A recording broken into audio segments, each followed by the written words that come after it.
পাবনার ঈশ্বরদীতে পুকুর খনন করতে গিয়ে মিলল পরিত্যক্ত গ্রেনেড। গ্রেনেডটি খেলনা ভেবে বাড়িতে নিয়ে আসলো ছোট্ট একটি মেয়ে। বর্তমানে গ্রেনেডটি পুকুরের মাঝে রয়েছে এবং স্থানটি ঘিরে রেখেছে পুলিশ।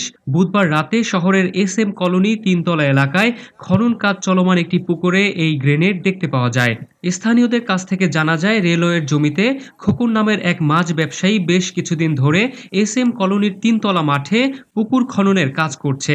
শ্রমিকরা কাজ শেষে বিকেলে চলে গেলে তৃতীয় শ্রেণীতে পড়ুয়া স্বর্ণা নামের এক শিশুকন্যা বাড়ির পেছনে খেলতে গিয়ে উপরের অংশে লাল টেপ মোড়ানো লোহার গোলাকার বস্তুটি খেলনা ভেবে বাড়িতে নিয়ে আসে।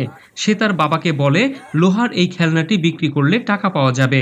তার বাবা সুভাষ কুমার দাস গোলাকার বস্তুটিকে গ্রেনেড হিসাবে বুঝতে পারে। তখন বিপদের আশঙ্কায় গোলাকার বস্তুটি পূর্বের স্থানে রেখে জরুরি সেবা 999-এ ফোন দিয়ে বিষয়টি অবগত করে।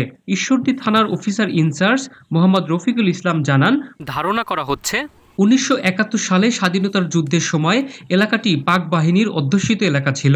ওই সময় গ্রেনেডটি যেকোনোভাবে ঘটনাস্থলে অবিস্ফোরিত হয়ে মাটি চাপা পড়েছিল।